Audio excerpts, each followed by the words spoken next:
आप सबको मेरा नमस्कार। दिल्ली में कोरोना के केस बढ़ रहे हैं, मैंने पहले भी बताया था, और लेकिन हमें चिंता करने की, घबराने की इसलिए ज़रूरत नहीं है क्योंकि दिल्ली के अंदर हमने आपके इलाज के लिए सफिशेंट इंतज़ाम किया हुआ है।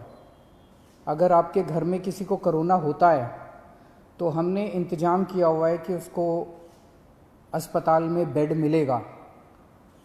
अगर उसे ऑक्सीजन की ज़रूरत है, हमने इंतज़ाम किया हुआ है कि उसको ऑक्सीजन मिलेगी। अगर उसे वेंटिलेटर की ज़रूरत है, हमने इंतज़ाम किया हुआ उसे वेंटिलेटर मिलेगा। हमने देखा कि देश में, अपने देश में कुछ शहरों में और दुनिया भर में कई ऐसे बड़े बड़े देश हैं जहां कोरोना बहुत ज़्यादा फैल गया। वहां सबसे बड़ी दिक्कत क्या हुई? कोरोना अगर एक बार ही आ जाए तो फैलता तो है, लेकिन दिक्कत ये हुई कि वहां पे अगर 8,000 पेशेंट थे, 20,000 मान लीजिए पेशेंट थे, तो बेड उनके पास 8,000 ही थे। बेड की कमी हो गई उनके पास हेल्थ इंफ्रास्ट्रक्चर की कमी होगी, उनके पास वेंटिलेटर की कमी होगी, उनके पास आईसीयू की कमी हो गई। इस सब की वजह से वहां पे दिक्कतें आने लगी, लोगों को इलाज नहीं मिल पाया और लोगों की मौत बहुत ज़्यादा हो गई। आज उस मामले में दिल्ली, जैसे मैं बार बार बोलता हूं कि हम कोरोना से 4 कदम आगे हैं, तो दिल्ली में हालांकि कोरोना के केस बढ़ रहे हैं, लेकिन हमने इतना इंतजाम किया हुआ है कि अगर आपके घर में कोई बीमार होता है तो उसके लिए बेड का, ऑक्सीजन का, आईसीयू का, सबका इंतजाम किया हुआ है। एक तरफ तो मैं कहता हूं कि हमने आपके लिए इंतजाम किया हुआ है, बेड की कोई कमी नहीं है, हम कहते हैं कि ऑक्सीजन की कोई कमी नहीं है, वेंटिलेटर की कोई कमी नहीं है, आईसीयू की कोई कमी नहीं है।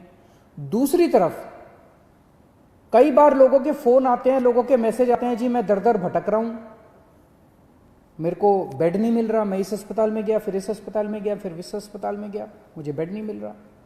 तो इंफॉर्मेशन का गैप है। एक तरफ सरकार ने आपके लिए बेड का इंतजाम कर रखा है, जैसे आज की डेट में 6,731 बेड हैं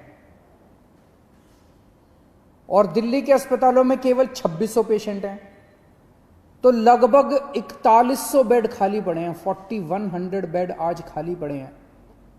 लेकिन जब लोग जा रहे हैं तो उन्हें पता नहीं चलता कि मैं किस अस्पताल में जाऊं, मेरे को किस अस्पताल में बेड मिलेगा, मेरे को किस अस्पताल में ऑक्सीजन मिलेगी, मेरे को किस अस्पताल में वेंटिलेटर मिलेगा। लोगों को आइडिया नहीं है। तो ये इंफॉर्मेशन गैप है। इस इंफॉर्मेशन गैप को पूरा करने के लिए हम लोग आज एक ऐप लॉन्च कर रहे हैं। ये ऐप जो है, आप लोग डाउनलोड कर लीजिए इस ऐप को, और ये ऐप आपको ये जानकारी देगा कि दिल्ली के किस अस्पताल में, अगर आपको प्राइवेट में जाना तो इसमें सारे प्राइवेट अस्पतालों की जानकारी भी है, सरकारी अस्पताल में जाना चाहते हैं सरकारी अस्पताल की जानकारी भी है। ये ऐप आपको बताएगा कि दिल्ली के किस अस्पताल में इस वक्त कितने बेड खाली हैं, कितने बेड भरे हुए हैं।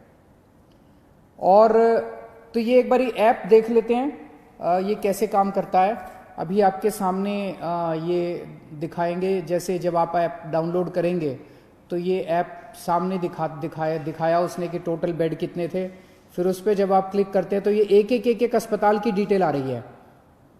एक अस्पताल के आगे कि कितने बेड खाली हैं, कितने टोटल बेड हैं, कितने बेड भरे हुए हैं। जैसे अभी 6,731 बेड टोटल हैं, उसमें से 2,819 भरे हुए हैं और 3,912 खाली हैं। उसके अंदर ये वेंटिलेटर का आ गया, ये सारे किस अस्पताल में कितने वेंटिलेटर, टोटल 302 वेंटिलेटर है दिल्ली में और 210 खाली हैं, 92 वेंटिलेटर्स अभी भरे हुए हैं। तो ये अगर ऐप डाउनलोड करते हैं तो आपको सारी जानकारी मिलती जाएगी। ये ऐप दिन में 2 बार इसको अपडेट करेंगे, सुबह 10 बजे और शाम को 6 बजे ये ऐप अपडेट किया जाएगा, तो आपको लेटेस्ट स्टेटस पता चलता रहेगा। अगर आप इस ऐप को डाउनलोड करना चाहते हैं तो एक तो गूगल प्ले में जाके आप इस ऐप को डाउनलोड कर सकते हैं। गूगल प्ले में दिल्ली कोरोना इस नाम से आप इसको डाउनलोड कर सकते हैं। दूसरा, आप इसका वेब पेज भी खोल सकते हैं। अगर आपके पास ऐप नहीं है तो इसका एक वेब पेज बनाया गया है, delhifightscorona.in, delhifightscorona.in/beds। इसके ऊपर भी आपको ये सारा बेड्स का स्टेटस मिल जाएगा। अगर ये भी नहीं है तो आप 1031 जो हमारी हेल्पलाइन है, 1031 पे फोन करेंगे तो वो आपको पूरा का पूरा जो बेड्स का स्टेटस है वो आपको एसएमएस के जरिए भेज देंगे। और या आप इस नंबर पे, अगर आप व्हाट्सएप नंबर है 8800007722, इस नंबर से भी आप इस ऐप को डाउनलोड कर सकते हैं। आपने ऐप से डाउनलोड कर लिया, आपने ऐप डाउनलोड कर लिया, आपको पता चला कि इस अस्पताल के अंदर इतने बेड खाली हैं।